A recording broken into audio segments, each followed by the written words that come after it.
Hello and welcome to episode 1 of the Comedy Smudge podcast. If you've seen other episodes, it's because there's lost episodes and then there's episode 0. I'm Jeff Gobeil, the host of the Comedy Smudge podcast, and I'm actually joined today by Alyssa Bird. She's appearing off camera. Say hi, Alyssa. Hello. Good energy. Yeah, we're actually fresh from the gym. I'm sure you can see a big shine on my face. So Alyssa chose to stay off camera today. Yes, I don't have hair and makeup, so I don't want to be on camera. Right on. Well, the Smudge podcast today, I got a comedy smudge I need to get through, and then we're actually discussing my Fringe play. What is your play called?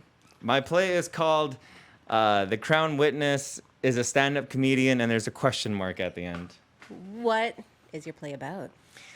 My play follows the journey of me going to court. It was like a 5-year process from when I came forward with my abuse allegations to the entire court trial right to the end. And it only ended like a couple months ago. And the only reason I say allegations is to avoid spoilers.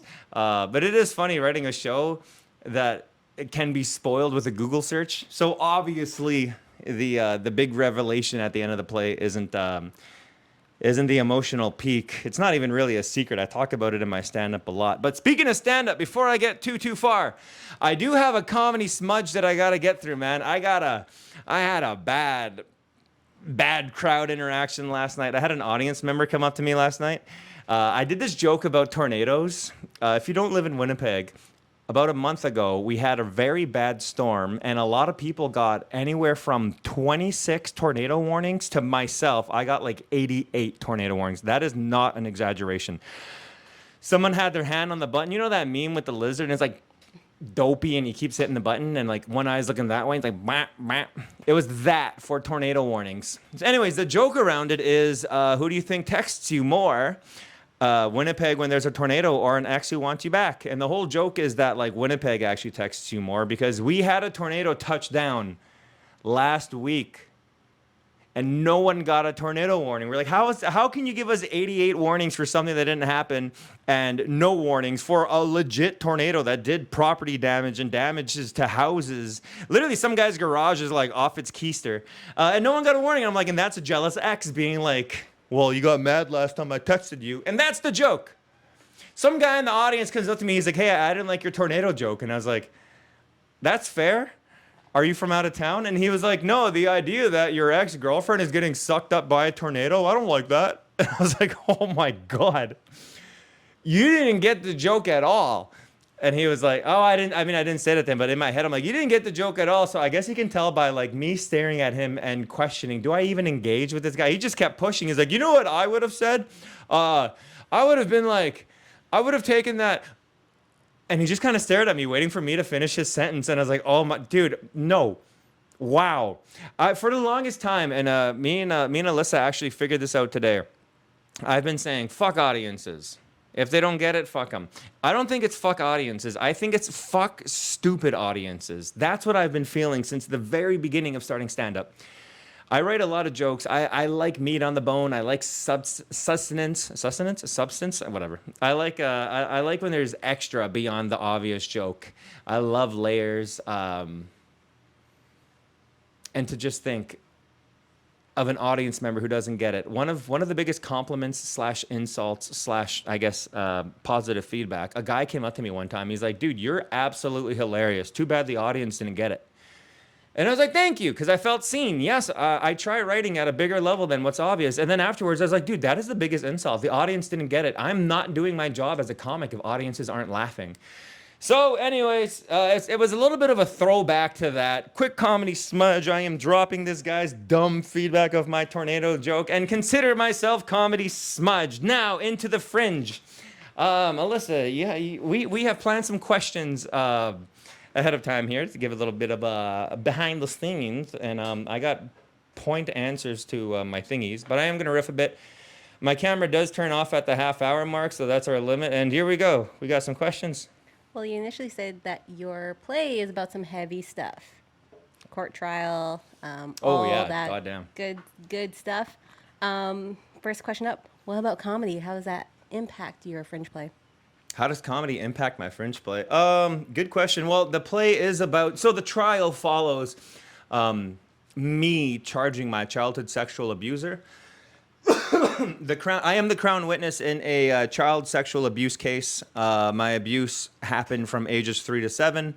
And there are multiple victims in our story. I only track myself in the play, and one other gets mentioned. I lost the point of what was the question?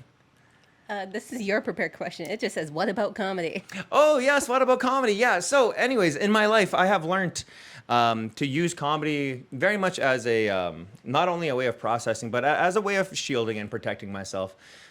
So, mixing comedy and mixing stand-up and a court drama felt very natural. In the original draft, it was very heavy, just a one-man play. Act after part 1, part 2, act, whatever. And wall to wall was just heavy trauma. And to break it up, I threw in one piece about stand-up. Right in the middle, I'm like, why don't I just cut the stand-up? And for 5 minutes, and it was just to make me laugh. When you're writing something, you have to recognize that a lot of it will be cut. Not that it's worthless, it's just that it's the reality of writing. A lot of it will hit the cutting room floor. So I was like, well, I'm going to have some fun with this. I'm going to get experimental. So I threw 5 minutes of stand-up in there. And my dramaturge read the original script, and he was like, why are you doing stand-up out of nowhere? And I was like, because I want to. And he was like, dude, that is the show. That 5 minutes is where the audience can hang their hat. It's where they can breathe. You're talking about heavy subject matter. It's not just childhood abuse, but there's originally there was elements of DV. There was substance abuse. There was a lot in there in the original script.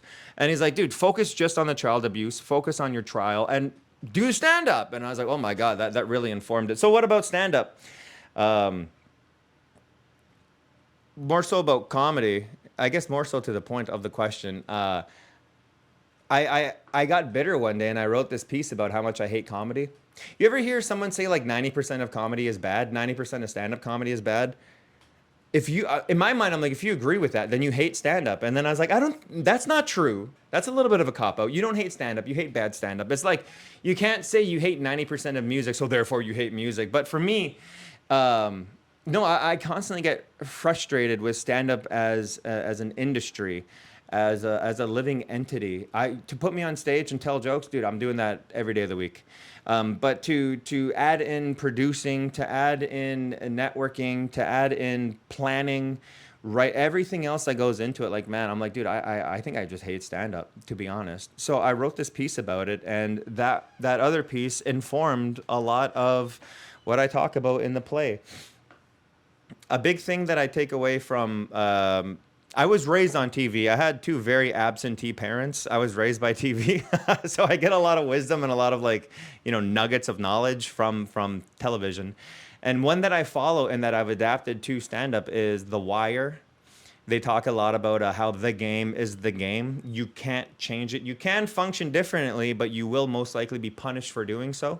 And I find myself feeling that way sometimes about stand-up as an industry, as a living entity, as something that I interact with, both being the reason stand-up exists and something that interacts with it. Yeah, I hate a lot that goes into stand-up, honestly. I'm going to jump in. You were talking about the essentially the cutting room floor as the development of the play has gone on. Has there been any parts of the writing process where you've cut and things that you've missed, or what do you say? You have to kill your darling sometimes when you're writing. Kill your darling. Oh, drop that. Should we start with an emotional one or should we start with an easy one? Emotional. Go emotional? Holy shit. So there was one act I dropped and I thought it was brilliant. And honestly, in the writing, you could almost read it like, oh my God, that should be my short story. I got to submit a short story for something. That's an aside. I had this idea where I leave the court and I'm getting interviewed for local news or something. And one of the questions just happens to be, hey, if your parents were still alive, would they be proud of you for going through court here? And the idea was exploring me being like, dude, I am here in court charging my abuser as a result of my parents' neglect and this interest in me as a child. So I had the whole thing written out. It was quite powerful, and honestly, anything that has given me an emotional reaction while writing, and that one very much did, I think is strong and good for the play. The only issue is there was no place to fit it in. It never made sense to the narrative. It doesn't grow my character. If I'm being truly honest with myself, that piece is an opportunity for me to take a shot at my parents. Yes, they're both deceased. They're no longer here. And there is anger around me having to go through the experience of child sexual abuse at all. But in writing that, I realized I'm just processing. I'm, the sometimes the real point of writing is to process, is to heal. And after I wrote that, honestly, I had calmed down a lot. I have since let go of that anger. So yeah, one piece that hit the cutting room floor was definitely that an interviewer being like, "Would your parents be proud of you?" And me being like, "No, God, no." Another fun one. I was gonna have a blast with it. I did write it, unfortunately, with different intentions in mind. The whole point of the act was the whole piece was the two lawyers who are in the play arguing over me. So much so that I get lost in the mix of it. And the point of it was me as the Crown witness not having a voice within the court system at all, within the legal system. Two lawyers arguing back and forth. And the very beginning is a focal point on me. It was supposed to be the defense's lawyer asking, Jeff Gobeil, is it okay if I call you Jeff? Is that okay? And then my lawyer jumping in and being like, no, you can refer to him as Mr. Gobeil. And they spend the entire act bickering, answering questions for me. I think at one point I was supposed to get up and speak and be like, hey, in all seriousness, and like, hey, sit down. Sorry, the adults are talking. And the whole point, anyways, was to explore me feeling voiceless within the court system, not having not only been heard or feel heard, but however, it was pointed out, again, my dramaturge being as skilled as he is, he's like, your opening act in the court piece, when you're jumping between the three characters, yourself and both lawyers, is about that. You already did it, and you do it twice. I'm not giving spoilers. This is the very beginning of the play. I am reassured as a character that you can ask for a break. This is gonna, we're gonna be speaking about some heavy stuff, but it'll be okay in the end, and you can take it slow. And then when the judge walks in, I go to say my name. Hi, I'm Jeff Gobeil. And I'm told by my own lawyer first, hey, be quiet. You're not supposed to be speaking. Excuse me. This is my name and this is why I'm here. And then the defense's lawyer, I also interrupt and he cuts me off being like, excuse me, Your Honor, how are you? And I get left in the dirt. I get left in the mix of the legal system right off the hop. So he's like, your whole act can be summarized, that whole piece is summarized. So it is fun, and it is a little experimental, but cut the whole thing. So I did, yeah. Me feeling, as a new writer, I'll say that, as a new author, I didn't even see that for what it was. To me, that was just an intro to play. I write a lot like a joke writer, so to me, that was a lot of setup for payoff later. And he was like, you're already exploring a theme there. You are voiceless. You are a fish out of water. So yeah, out of two pieces that were cutting room floor, I think that was that was a big one. Okay, part of one of the things that you said was left on the cutting room floor, the piece about your parents, and that writing is a way of processing for you. Yeah. For the play itself, what was it like to write? Oh man, the play was actually born of two things. One, when I was actually in court. Oh, by the way, this play was written while court was going on. It kept getting updated. I'm like, I can't finish the play if court's not finished. But anyways, it was born of two things. One was a Facebook status that I wrote the day the verdict came out. I remember I was having a really hard time sleeping, and I was picturing a lot of what was going on. Well, I mean, you go to court, right? A lot of memories come up. A lot of family members come out of the woodworks. Especially having my face published in like the Winnipeg Free Press and on CBC and every other news outlet. But what it was born of was of that Facebook status. It was like 3 a.m. I couldn't sleep. I started doing a journal entry. I didn't mean to be poetic in my journal entry, but I was. And eventually I was like, you know what? Actually, I'm going to share this on Facebook. So I published this Facebook status, and a lot of what informed the play in the very first draft was that Facebook status. And the other thing was my victim's impact statement. When you're in court, you can argue for a longer sentencing of whoever's being prosecuted, by being like, this is the impact of what he did to me. And because it is such sensitive, like the worst of the worst human beings hurt children, and I was hurt in the worst ways, and I got to go to court and be like, not only here's my testimony, not only get cross-examined, but then give a victim's impact statement. It can be tough. So my victim's impact statement, I had written some 17 pages, and then I cut it. Not from the play, sorry. I mean, like in real life, I cut it. I'm like, I'm not going to read this. This is for me.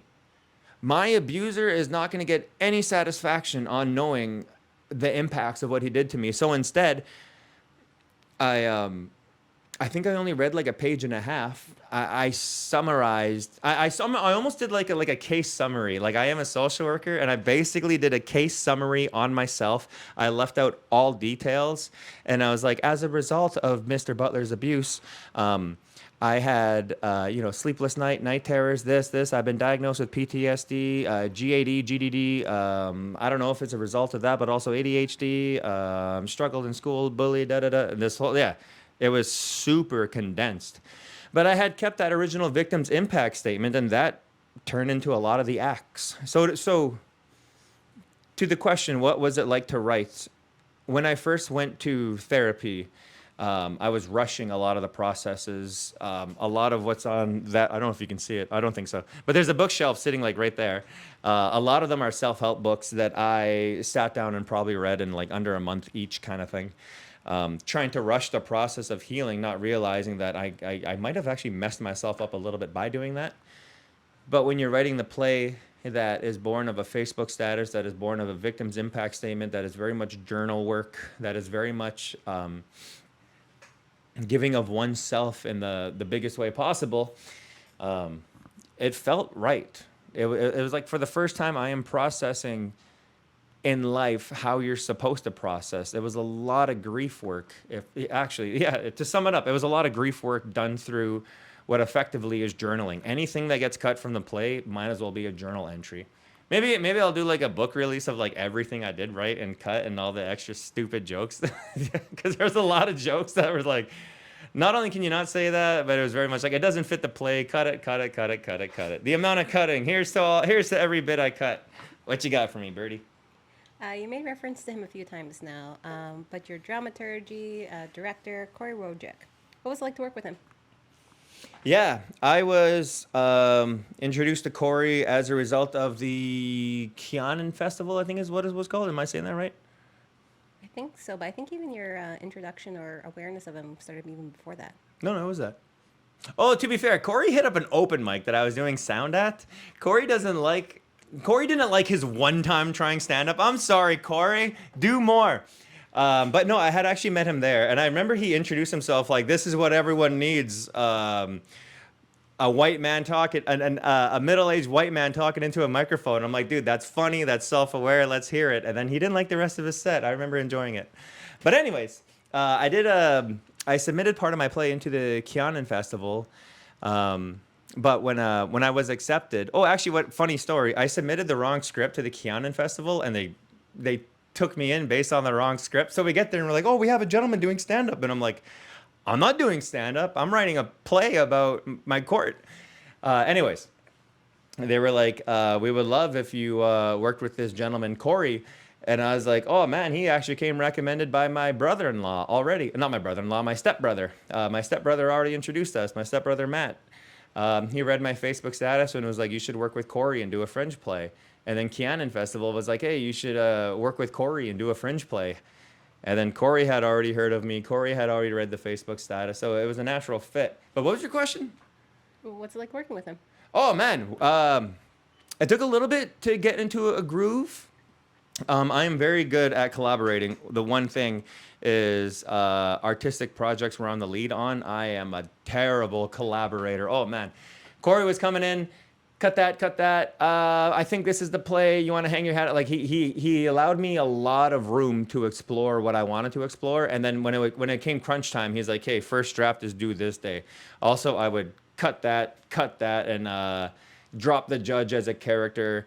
The play's almost over. Don't introduce your sister as a character. If you want her, bring her in way early, kind of thing. And I was trying to keep the play to like 4 characters max. So yeah, it took us a little bit to get into a groove with each other, but once we did, me and Corey are a bit of a force, I would say. I think now that we know what each other needs, kind of thing. Yeah, a great force. Also, he got me some acting gigs, so that was cool too. He's trying to make an actor out of me. I'm a comedian, Corey. Come on now. All right, next question. Seems self-serving for me to be the one asking this question. What's self-serving? What was it like to work with Alyssa Bird? What's self-serving? What is that? I'm asking you this question. What is it like to work with me? Alyssa Bird has been my collaborator since the very first time I wrote a stand-up set, all the way back in 2022. So yeah, it was a natural fit. Well, to be fair, you had read my Facebook status, and my original victims impact statement, and my victims. You were also there for court. You were there the whole thing. Hang on, for people who don't know who is behind the Alyssa camera Bird's here. my wife. There we go. Yeah, no, Alyssa Bird was there for the entire process. One funny thing that had happened in court during the sentencing. I don't know. We can bring friends. So, no, was it sentencing or the verdict? I think it was the verdict. I think both. Yeah, during the verdict, I didn't know we were allowed to like bring friends. I'm like, oh, we're the gallery, and then my sister is a lawyer, the other crown witness, and they were like, it's a gallery, it's open to the public, it's trial, it's court. So my sister loaded up the gallery with all her people, and I show up with my wife, but because my sister and all her friends are my wife's friends, I almost felt a little alone. Because I'm like, I know my wife's there, but like, that's her people. Also, this is her world. My wife's a lawyer, and we're in court. That was kind of a funny moment for me. But what was it like working with you? It was very easy. It felt very natural. We've been writing stand-up together forever. We do improv together. We collaborate on almost every project. I think the only thing we haven't done together is like write a song. And we have tried. We've just failed. We're even thinking about doing some duo comedy stuff. So what was it like to work with Alyssa? Very easy. She is not only an incredible comedy filter, comedy mirror, but when I'm trying to remember play details, or if I need a reminder of like the legal system, like there was some shit I wrote that you just looked at me like a lawyer would never ask that question. That's already hearsay. You're too deep into hearsay. Like that wouldn't work. And I was like, oh shit, yeah, totally. You're absolutely right. And any details that like I misremembered, she would be like, well, actually you were interviewed first about this and then testimony about this, cross came second. And I was like, yeah, in the very beginning, the whole thing felt very daunting, but having Alyssa, not only being a lawyer, but my wife as someone who was there, made it very linear, I think would be the way to say it. It was easy. I loved it. Right. It was never hard. I never cried over my thing. There's 2 questions I could potentially go back to, but I don't think we got to one. For sure. Let's go back a little bit before we end. You talk a lot about stand-up and how it's been infused in this play. One of the imagery, and I don't know if you realized it in the development of this, there's a storytelling theory that all stories are either tragedy or comedies. Mm-hmm. This is both. When you picture like those masks that have like the sad face and this laughing face, this is very much a version of that. But let's go back to comedy a little bit. Let me speak to that for one sec. Okay. There are spots. I will say there are spots. Watch out. When I'm doing the stand-up, I think the most tragic part of the play actually comes out of a stand-up piece. And one of the funniest parts of the comedy actually comes out of the court piece, which is supposed to, I purposely flipped that. I hope people catch that when they watch the play. I can't give spoilers because it's really goddamn funny. And just know that my favorite tragic moment is a stand-up moment. My favorite comedy moment is a court moment. The question is how to succeed in comedy? Oh, yeah. I did write that. Why the hell did I write that? How to succeed in comedy. A lot of people define it on a few different ways. You're not successful unless you're world famous. You're not successful unless you're making money. You're not successful unless you're funny. Um, I got no interest in being famous. I got to be honest. If there is any level of fame that comes my way, it's a byproduct of being funny. Money will come. But in comedy, you kind of got to be a little business minded. Luckily for me, I not only took over my father's business, but there was another business that I had operated. What does it take to be successful? I think all that is born out of an authenticity piece of just being true to yourself. That is so cliche of me to say, but I'm learning more of what that means. Because it's one thing to walk into a room and to not only anticipate what people expect of you, but to be a comedian on stage and to wonder what people anticipate out of a comedian. A lot of people talk about reading the room. I have since adopted something of what I'm calling a master chef's ideology, where I'm on stage. I'm like, this is what I'm giving you. If you like it, good. If you don't like it, dude, I'm the chef. Too damn bad. You're the one with the shitty taste. um, so yeah, to be authentic to oneself has not only made me appreciate comedy more, but has made me grown exponentially. Man, the feedback that I'm getting from other comics that I admire, not only in the city, but some people I have met out of town, has all been born out of that authenticity piece. What does that mean? Who are you? And who are you on stage? So to answer the question shortly, is authenticity. All right. Let's bring us to our last question here. Tell me about the ending. The ending. Wow, I'm so happy. The ending of The Crown Witness as a stand-up comedian is monstrous. It's one of those things where I can't believe I wrote it. The only thing that has triggered emotions on this level in me, and not only made me fearful, when the idea first came into my head for the ending, I was afraid of it. I'm like, this is too far. I am pushing some sort of line by doing this. I was on a treadmill and I hopped off, and I literally in the gym that I was at, I was looking in the mirror at myself being like, am I going to do this? Do I want to put pen to paper? So I did. I went into my notebook in my backpack. I busted it out and I wrote the idea. And as I was writing it, I was shaking. I was afraid of it. That was I can't. I'm such teasing. You know what I mean? I'm fishing. Come to my show and see the ending. But no, I was afraid of writing it. And then after that fear, that wave of fear had passed, I had looked at it and I was like, this is the moment. This is the emotional peak. This is so powerful. Then I told my wife about it, and I was like, this is what I'm thinking of for the play. What do you think of this idea? And my wife started crying. She's like, I don't know if I can watch that.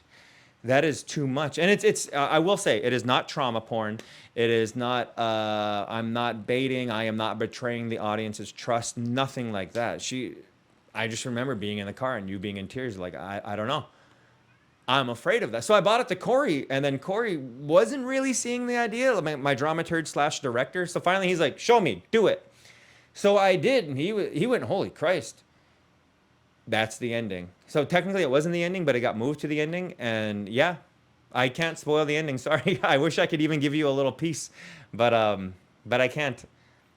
Come watch the play. The Crown Witness is a stand-up comedian, Fringe Festival, venue 27. Any parting words as we wrap up here? Yeah, come see my play. Damn it. When we gave the short version at the Keanan Festival, we gave 3 trigger warnings. We still got complaints that people weren't ready for what they saw. Take the trigger warning seriously. There is a lot around child sexual abuse. However, we are holding your hand. We are comforting the audience. I am okay, not only as a writer, but as an actor and a stand-up who's participating in this. It is a powerful piece. I think it's impossible to leave and not be moved, but it is heavy stuff. If you have any experience with abuse that maybe isn't resolved, this might not be the play for you. However, come check out my play. All right. The Crown Witness is a stand-up comedian. Thank you. Again, thank you, Alyssa, for being my guest on today. That is the Comedy Smudge podcast. Consider me smudged. Woo! Hell yeah. All right, catch you next time.